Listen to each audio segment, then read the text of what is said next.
While Israel is still in the state of war, great discoveries are happening in the city of David. And soon, Israel will shock the world with a new, groundbreaking discovery. Because deep under the city, an ancient temple was found. And if the claims of the leading archaeologists are proven right, we are looking at a revolution. This is a discovery that I just can't wait until it will be published. I even created a 3D model of this place based on the drawings of the artists that consulted the archaeologists.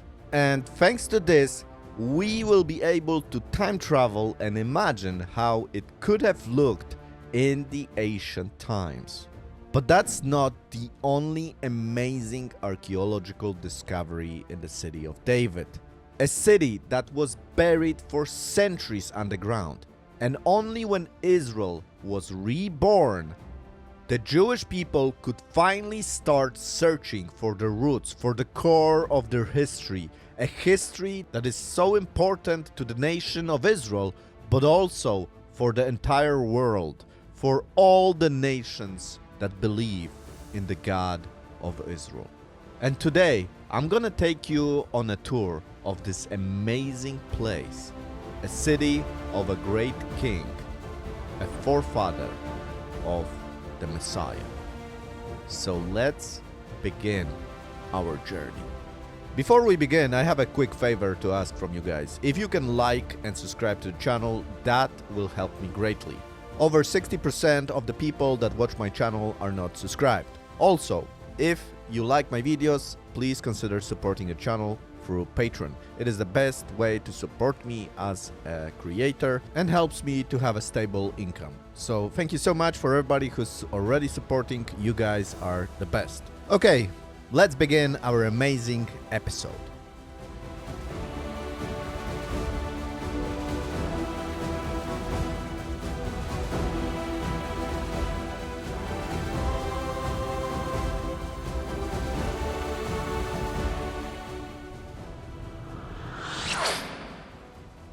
So this is a view on the modern city of Jerusalem, and we're gonna start our journey right here.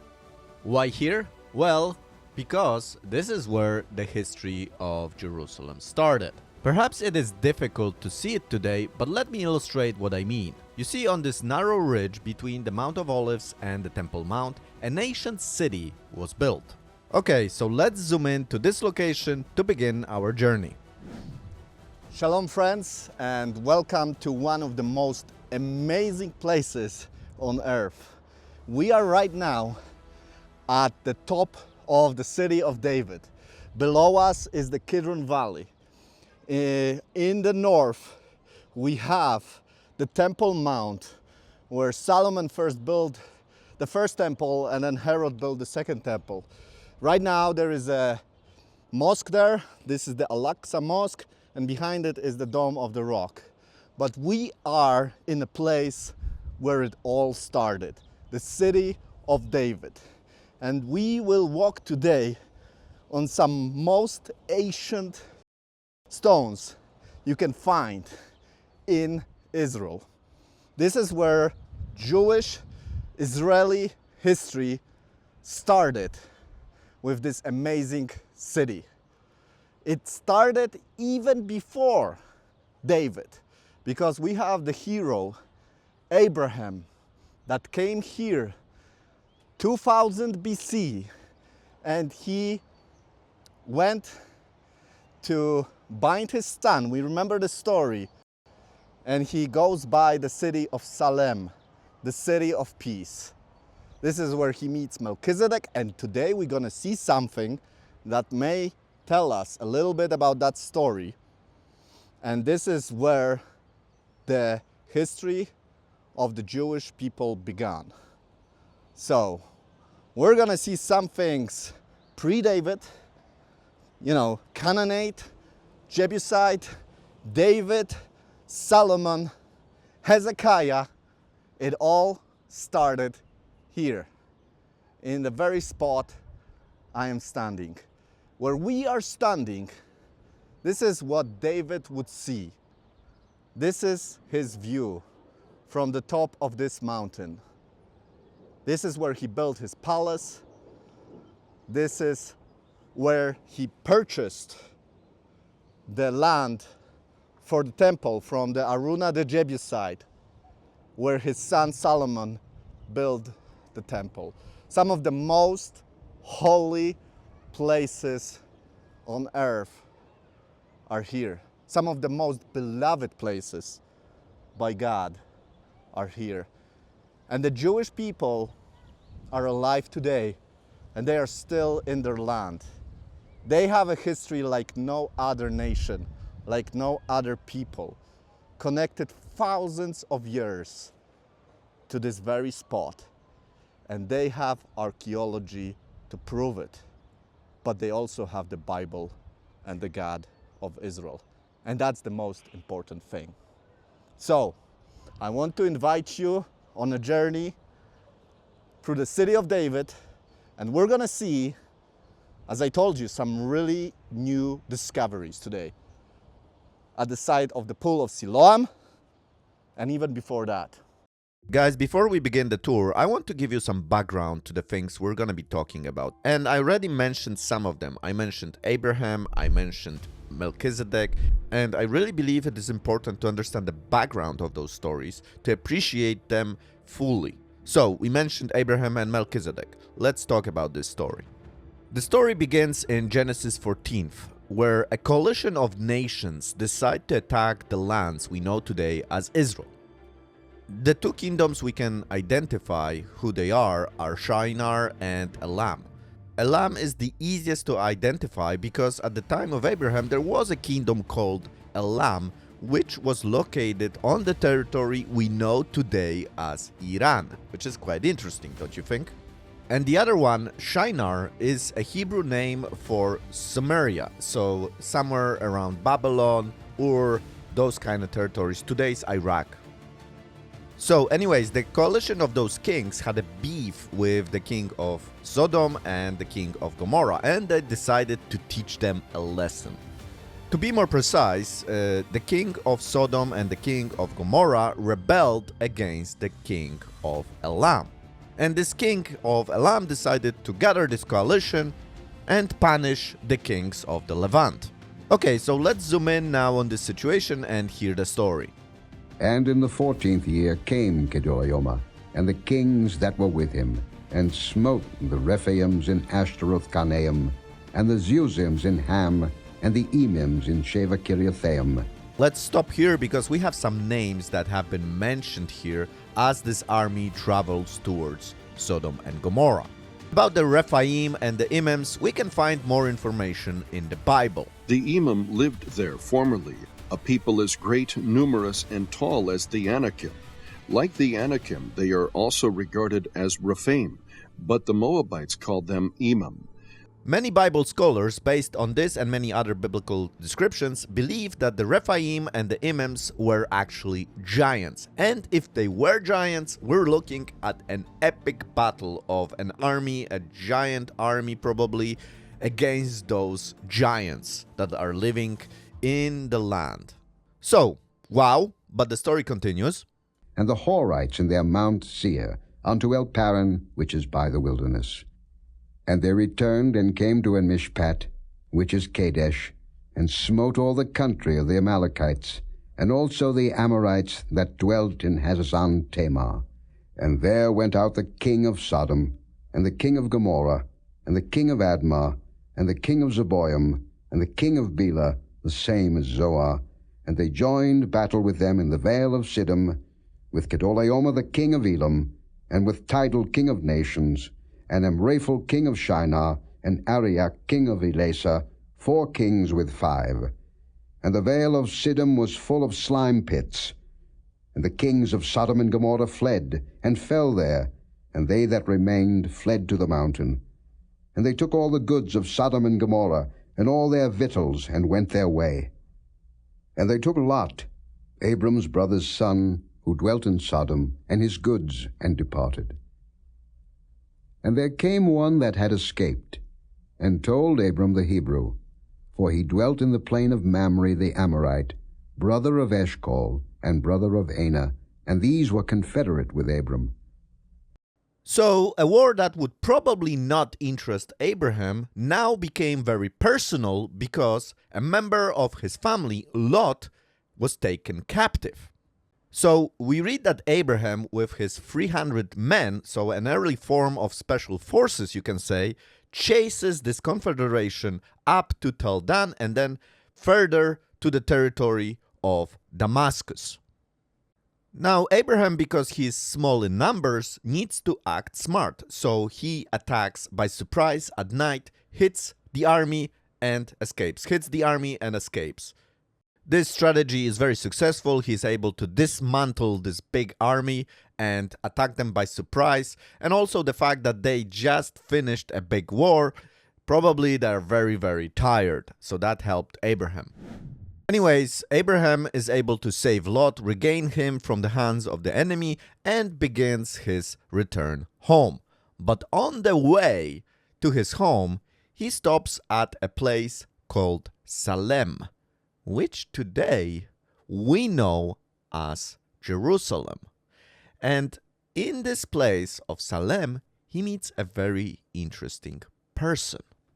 In Genesis 14:16, we read, And he brought back all the goods, and also brought again his brother Lot and his goods, and the women also, and the people.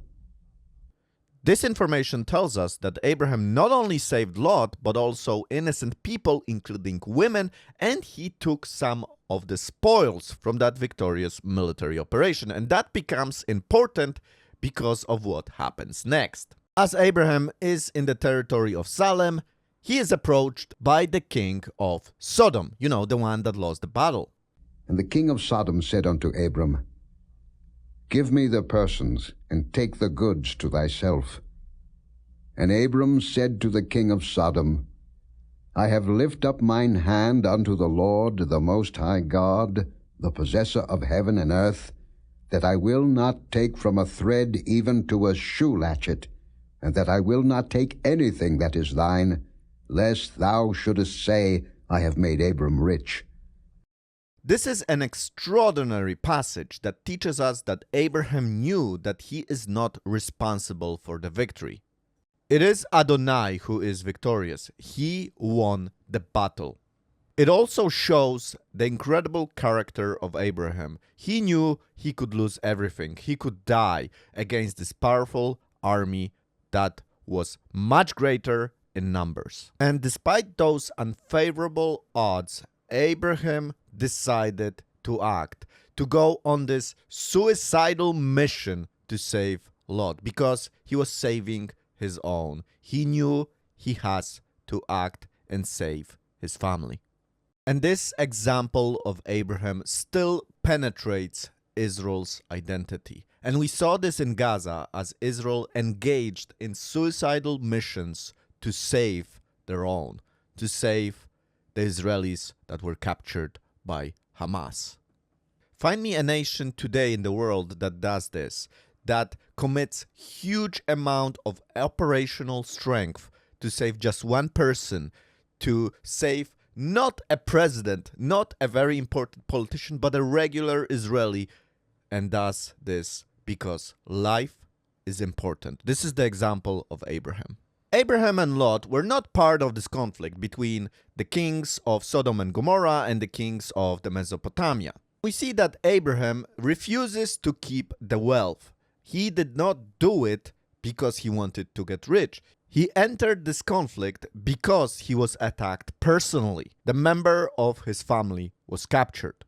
Okay, but the more interesting meeting is the one that we're gonna discuss later. A meeting between Abraham and the mysterious priest of the God Most High, Melchizedek.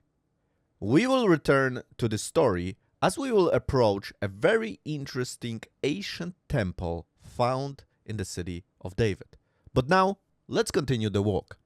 So, before we start, let me just show you where we are. So we are here. This is like a lookout spot. That's of course Mount of Olives. This also is Mount of Olives, but now you have You have an Arab village here, the Silvan. So there are some ancient tombs I will talk about later in the video. So that's that. That's the old city of Jerusalem. The walls from the 16th century. Behind that wall there is the kotel, where you see the bus now exiting a gate. That's the Dan gate, and if you go through it, you would go to the western wall, the Wailing Wall, the kotel. So here you can see this map. It shows you where we are. So we are here. We're gonna go here next.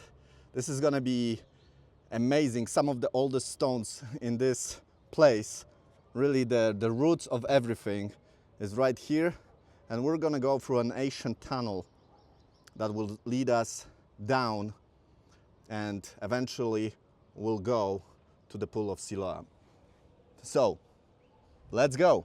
Now we're gonna go to this ancient site.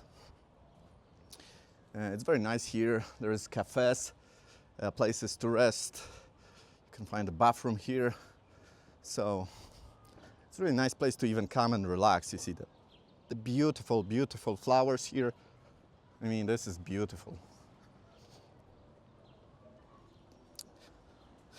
And it's now a normal day in Israel. So it's Sunday, well, that's like a regular Monday in Israel. So let me show you here. So I am now walking above a giant structure that was here. You see this over there? This is a whole remains of an ancient building that was found here, and the archaeologist Eli Mazar believed that these are the remains of an actual palace of David. And you can see a pillar here. Here you can read about it. Remains of King David's palace.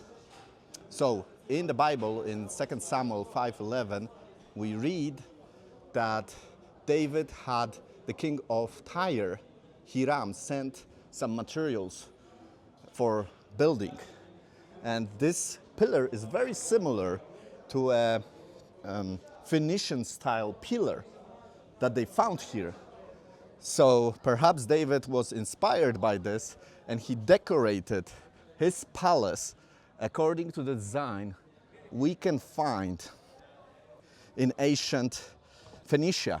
So that would be Lebanon, where you have the cedar of Lebanon, the trees, the wonderful trees that were even brought here for building of Solomon's temple. So this is probably some of the most ancient stones in Jerusalem. This is the so-called Milo, and this is going back, some say, 18th century BC.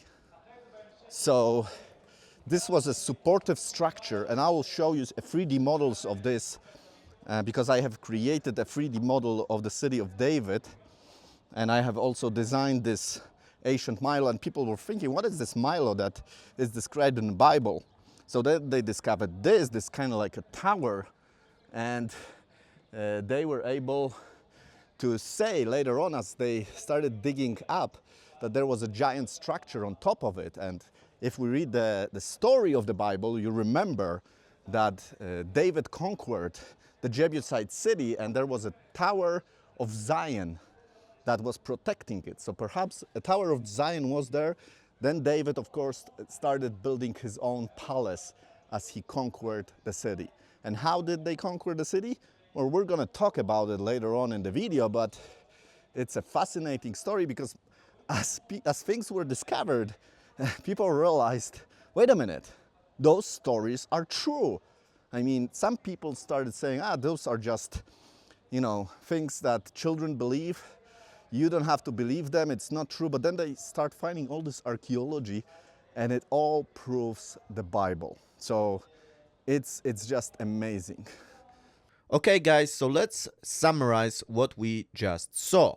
So this is Milo. This is the supportive structure I was talking about. A supportive structure first for the fortress of Zion and then probably for the palace of David. And here you can see my 3D model showing you how it could have looked. And here you can see a drawing both of Milo, the step structure, and also the foundations of a large building on top of it. That probably are the foundations of David's palace. And here's another drawing, this time by Lean Rittmeyer, showing you the different structures we can distinguish. And here is another 3D render I created, this time from the other side, looking towards the east, where you can see the columns we have mentioned that have been found next to this giant structure foundation. Anyways, in the 11th, 10th century BC, this structure was at the top of the city of David. And you can just see that David, as a king of Israel, would have a great view on the whole city of David, including a house of a certain woman, if you know what I mean. Anyway, let's continue the tour. So here is some more information about a house that was burned. This is already from the Babylonian invasion of Israel and the destruction of the second temple. They found remains of houses here that were built next to Milo, and they found even an ancient bulla, so like a stamp in ancient times with some of the names that we find in the Bible. So for example, we have a name that is found in Jeremiah 36, 9, 12. You see the name here, Shafran, and those were some of the officials during the reign of King Jehoiakim. So quite amazing that even we find names of people that are mentioned in the Bible. So I mean, how exact can you get? So this is the place where it all started, and we'll continue that way to the tunnels. And just one more thing, they also found a house here. So you know, some people claim that the temple was located in the city of David. Those findings I'm talking about now totally destroyed this argument, because they not only found houses here, but they even found a toilet. So, I mean, a toilet was here. They were able to diagnose the remains from the toilet, and they found out that the diet was very poor, not very nutritious, and if there was an invasion, that would be normal. People didn't have enough food, so everything kind of holds up to the story we find in the Bible. So once again, this is not a very clear picture, but you see like a building on top of here, that would be over there. So the city of David. So the house of David, the palace of David. So we're gonna continue, and we're gonna talk about some exciting stuff today. Okay, so here you can see remains of a tower. This is from much later. We're talking about Hashmonean times, so the Jewish revolt against the Greeks. And the Jews were able to fight for their freedom and establish a kingdom, the Hashmonean kingdom. And this tower is part of this construction that was made during that time. So once again, a view on the Milo, but we will continue towards the tunnels now.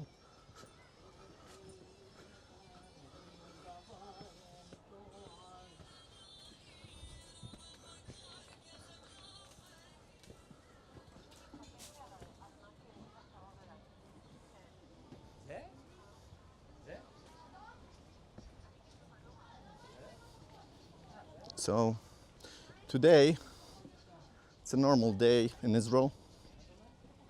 There's a lot of tours here. Children go here, learn about history. So hope I don't come upon one, because they may slow us down. but it's a busy day today. So here's the map. You can see where we are. This is the palace area over here. So this is the Milo, and we went down here, and we are now over here. And we'll continue with the yellow route, and we'll enter the tunnel over here. Okay guys, so we are following the route in the city of David. We are now going to be approaching tunnels that are also very ancient. There are two routes you can take through the tunnels. One is the dry tunnel, which we're going to take, and the other one is the wet tunnel, which is the Hezekiah tunnel. So we're not going to take that one because I don't want to get wet today, but we'll still get an idea how the ancient tunnels looked. And we're gonna be very close now to the Gihon spring, so the major water supply for the city. So the reason why the city was built here and not on a higher mountain is because of the Gihon spring. So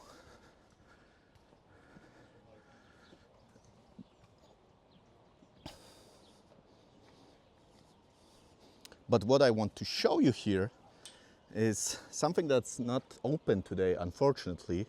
It wasn't opened when I was there, but thanks to a favor from another YouTuber, you will be able to explore it today. So don't get disappointed. This is gonna be great. But it's quite spectacular. You see the buildings and the rooms over there, right next to the stairs we're standing on. This is a temple complex they found next to the city of David. And what they found there is quite astonishing. They have found a place for pressing oil, so olive oil. They have found a standing stone, a matzavot, which is in this like a metal box over there. And I have a 3D model of this finding, and I'll show you some shots of it. Unfortunately, I cannot go in there today because they're still kind of working on it. It's very fresh, and it's not ready yet to visit for the public. Some days they open it, but today, unfortunately, it is not open. So this is something I would really like to see one day, to record for you. I'm just highlighting it today, that this is insane. This is at least as old as the Iron Age, so King David times, and some people call it the Temple Zero. So before there was a temple built by Solomon, there was a very simple religious site over here that served as a temporary place of worship. And they did not find any idols, they did not find any carvings of pagan origins, just a simple standing stone. So it's similar to the story we read in the Bible, where the patriarchs also poured oil on a standing stone as a place, and they made it a place of worship for the one and only God. And some even claim that this place over here even predates that, and it's actually a worship place from the time of Melchizedek. So can you imagine this? I mean, this is pretty wild. So, just for context, let's go back to our story with Abraham and Melchizedek. So this is about 2000 BC, really ancient times. And at that time, Salem was a pretty small town, probably didn't even have walls. it was the city of peace. So, if you remember the story we discussed, Abraham is returning from the north after saving Lot, and this is where he meets Melchizedek. And at that time, Salem is probably not a big urban center. It is perhaps a city, a town, a small town, maybe even a village. And the two things it has, well, we assume it has access to the Gihon Spring, which is a source of life for a town in the desert, in the mountains, and that was unique. This is why the life around Jerusalem started on the mountain where the city of David was later created. And of course, we had the temple where Melchizedek was probably serving the Most High God. So, according to the leading archaeologist that worked on this site, that discovered it, Eli Shukron, it is probable that this structure, this temple, stood there when Melchizedek met Abraham. Wow. Okay, so it's time. Let's visit this place. But first, let me give credit to a person that enabled us to visit this incredible temple today. His name is Zahi Shahed. I hope I'm saying that right. He has an incredible channel. He also does walks around Jerusalem and Israel, so make sure to check it out. I will put a link in the description of this video for you to check it out. Now let's continue. So this is already a video, a footage from Zahi channel. He has the whole tour on his channel, so make sure to check it out.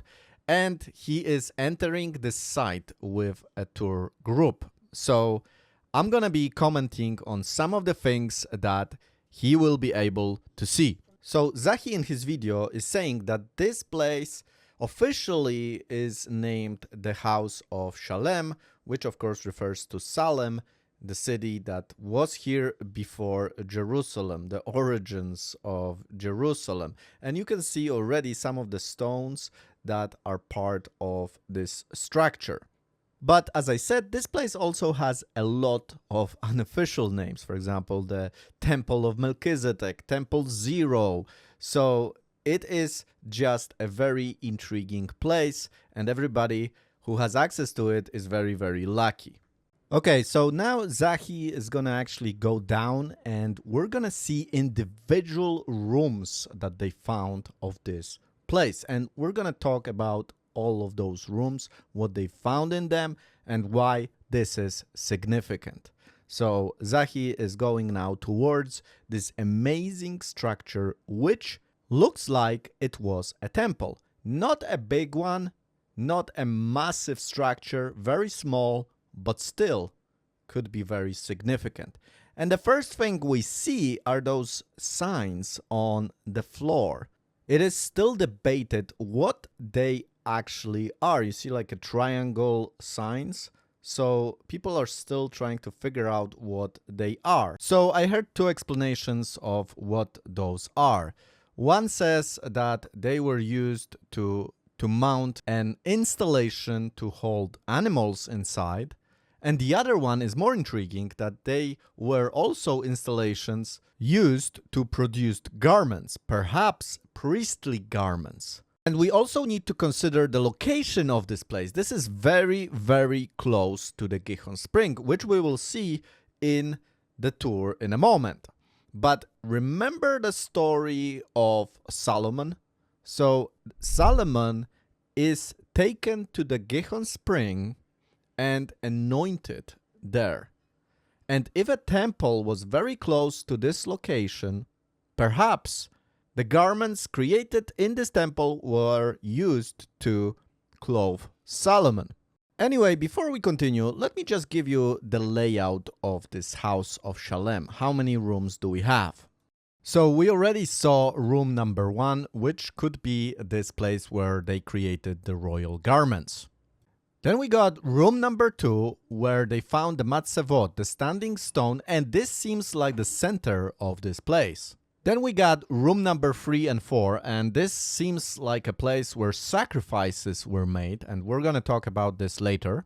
And finally, we got room number 5 with an outside installation to prepare olive oil. Okay, so let's return to Zahi's tour now. So here you can see Zahi checking out this first room, and you can see like an entrance here. This is carved into the bedrock of the rock. And it is believed that this structure functioned from 2000 BC to about 800 BC. So 1200 years from the time of Melchizedek to the time of King Hezekiah.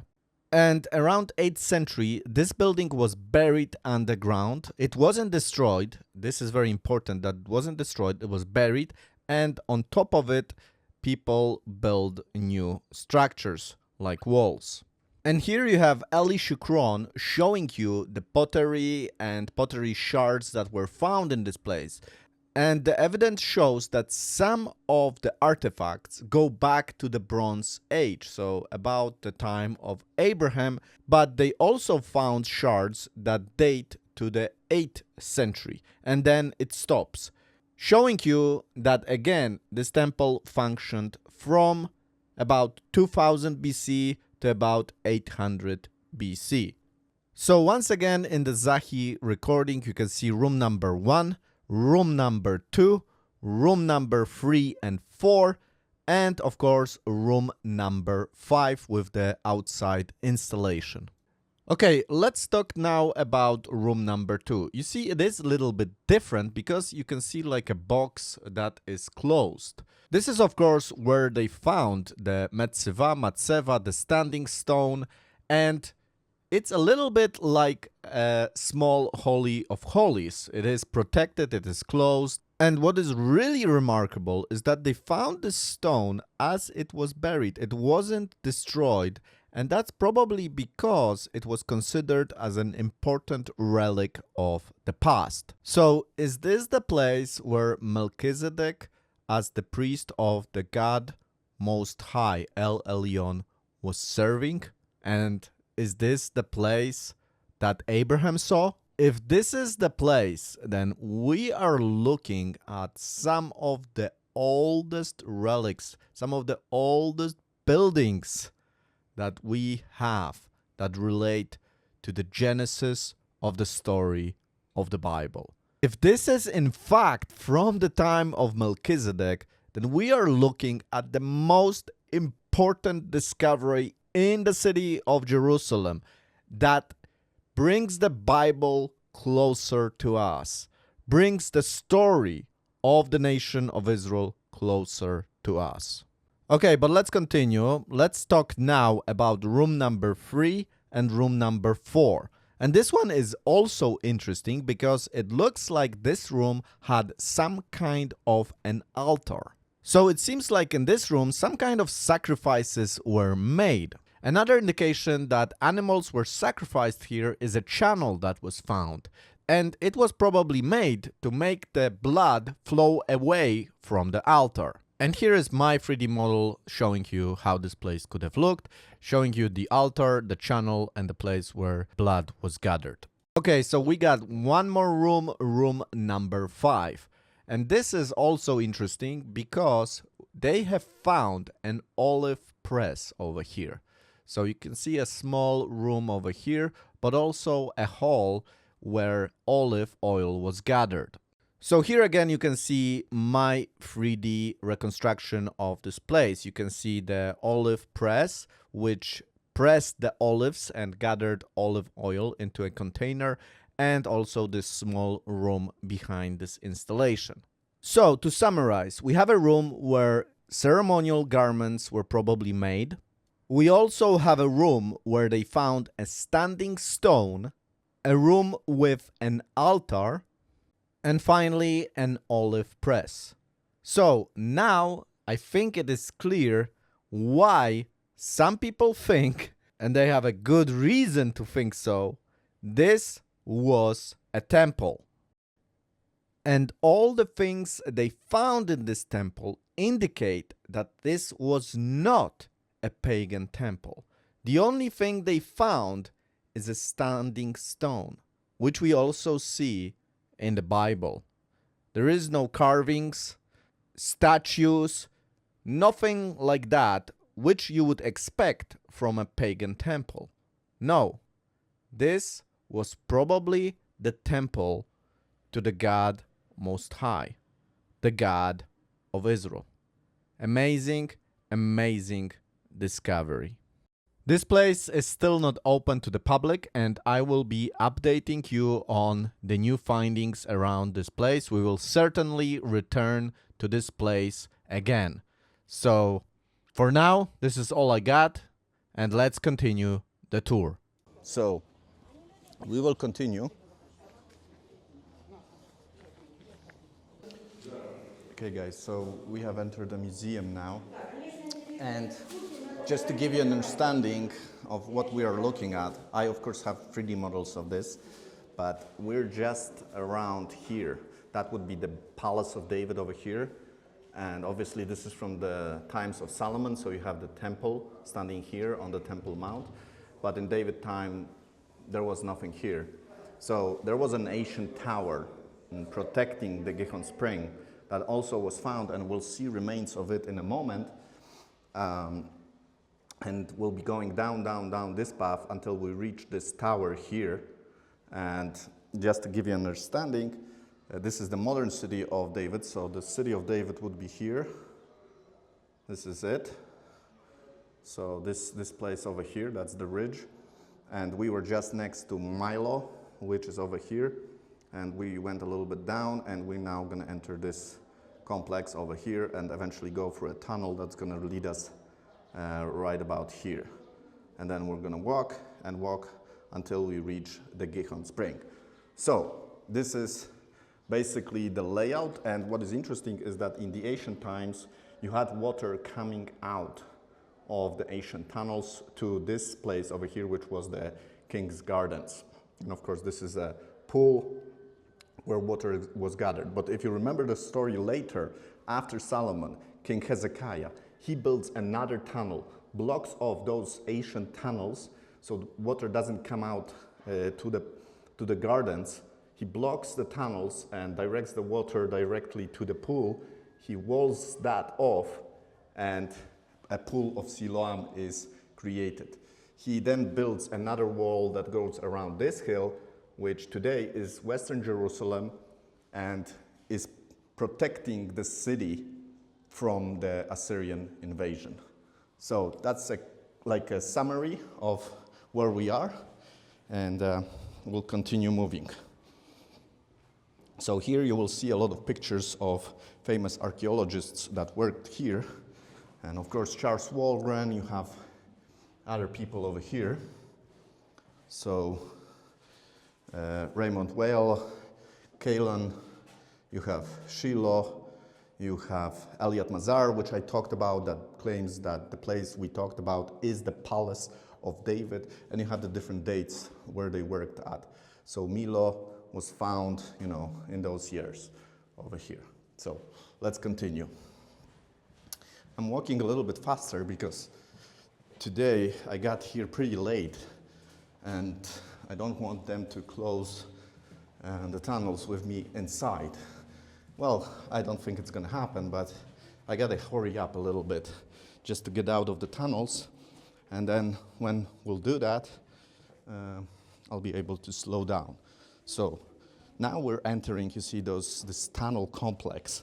And this is very ancient. This is even believed to be pre-David, so Canaanite.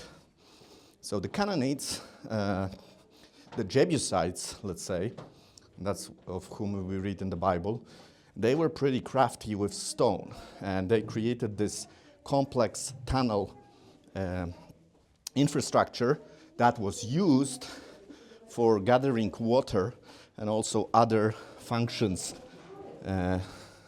where you could use the tunnels to escape from the city. So once again, we came from there, and we're continuing our journey through the ancient tunnels.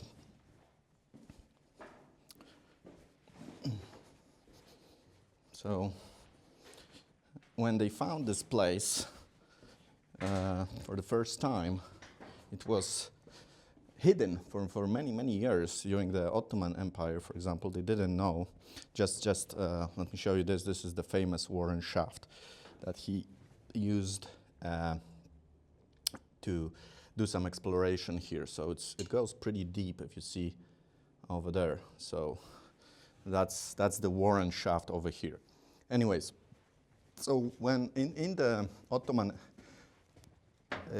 times, so that's 16th century to 20th century, this whole thing was underground, and they didn't know of the existence of this ancient city. So when they finally found it, I mean, it changed everything as far as the geography of Israel. It changed the meaning of the word Zion, because originally Mount Zion was believed to be somewhere else. But now, as we found those ancient structures, they had to redefine where Zion is. So now we're getting really close to the place where the Gihon Spring is located. So I'll just wait till those people will pass, and we'll continue.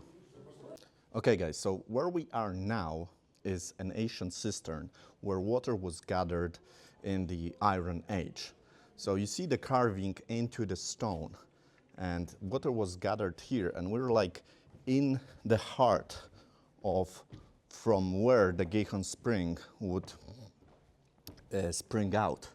And of course, many stories happened here. The kings, for example, like you have on this picture, were anointed in this place, where the water, the source of life, was coming out in this very desert-like environment. It was like life. And you can see some of the entrances, ancient entrances also over here.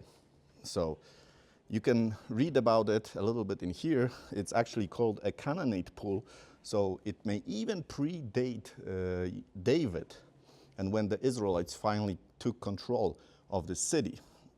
So we read, for example, that Solomon, the son of David, was anointed here. You remember the story. Solomon was chosen by David to succeed him, but then his brother tried to, take the throne, and they gathered actually a coalition in the king's gardens, and they tried to do this. But then David was warned by Zadok, and they announced the rightful king.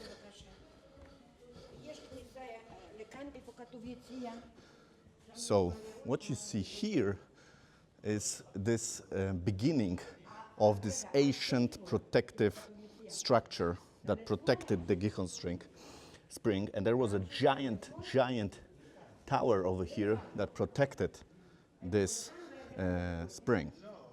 So you can see how giant those stones are. They're absolutely giant, and they were put here in very ancient times. So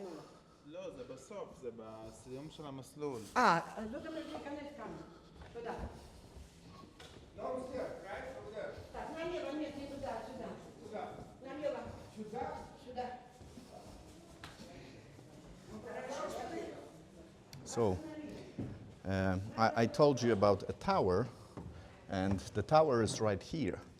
So a giant structure, very, very old, and it's right here.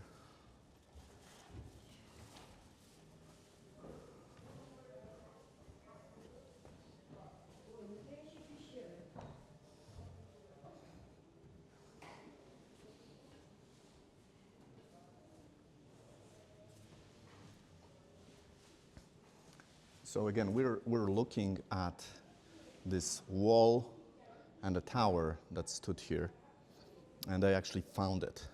So this might be the place where Joab, King David fighter, found a way into the city. He found a secret tunnel, perhaps, where he entered the city and was able to conquer it.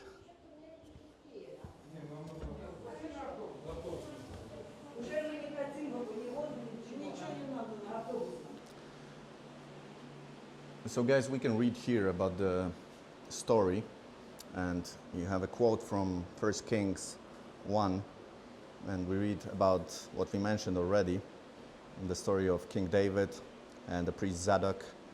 So the Gihon Spring was a place where kings were anointed, and that was happening when Solomon was anointed. They blew the horn, and the people said, "Long live King Solomon." So a very important events happened here.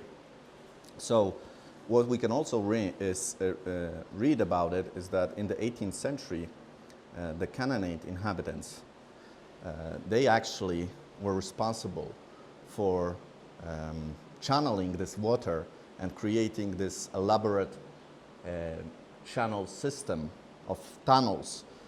And eventually, as I mentioned before, King Hezekiah, he built another tunnel, and we read about it over here. That's already in the 8th century, where King Hezekiah wanted to make the water more concentrated and flow into one place, which was the pool of Siloam. And that's where we're going to be in a moment. So you can read about it in 2 Chronicles 32. So we're now going to continue, and you'll see two signs. One sign shows you the way through the Hezekiah tunnel, which still has water flowing through it, and you can hear the water. I hope you can hear it. So that way, if we would continue, you see there is water in here. And if we would continue, I would get wet. So I'm not going to do this.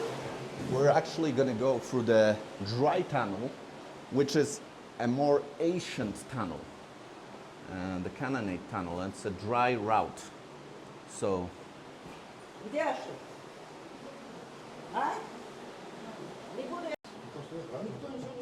okay guys, so now I'm going through this tunnel.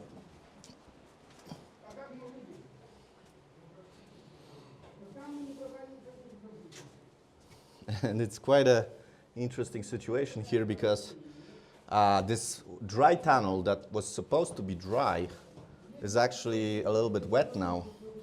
So I'll have to take off my shoes and go through it. I'm not afraid of the water, but I wasn't expecting this. Maybe because of the rain and everything, water accumulated here, because usually it's dry. But anyways, this is the ancient Canaanite tunnel. You can see how narrow it is, you know. It's quite narrow, and if you're claustrophobic, maybe it's not the best place to be. But it's you know, now there's light and everything, you know, so it's not dark. But like if it was dark and you didn't have a light source, that would be a problem. Okay, so you see the water over here? Well, let's see. I'll have to take off my shoes and go through this tunnel. Okay, so here we go.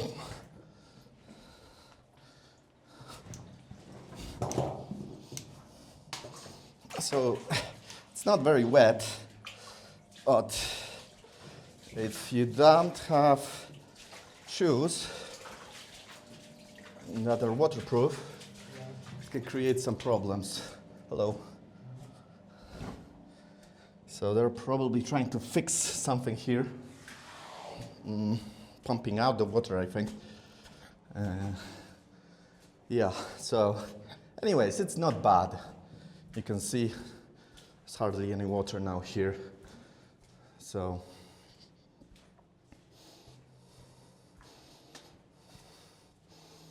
The Hezekiah tunnel is much, much longer, and the water it sometimes can reach your thigh. So this is nothing. I mean, I took my shoes off and I'm walking in my socks, so my socks will probably be destroyed, but I'm getting out now. So that's the exit from the tunnel. And I had this group of Russian-speaking Jewish people, and they decided to come back because of this water that was in this tunnel. So, I mean, it wasn't a lot of water, so I'm not sure if it was worth it to go back, because you'll have to walk a lot of steps up to get up to the entrance of the city of David.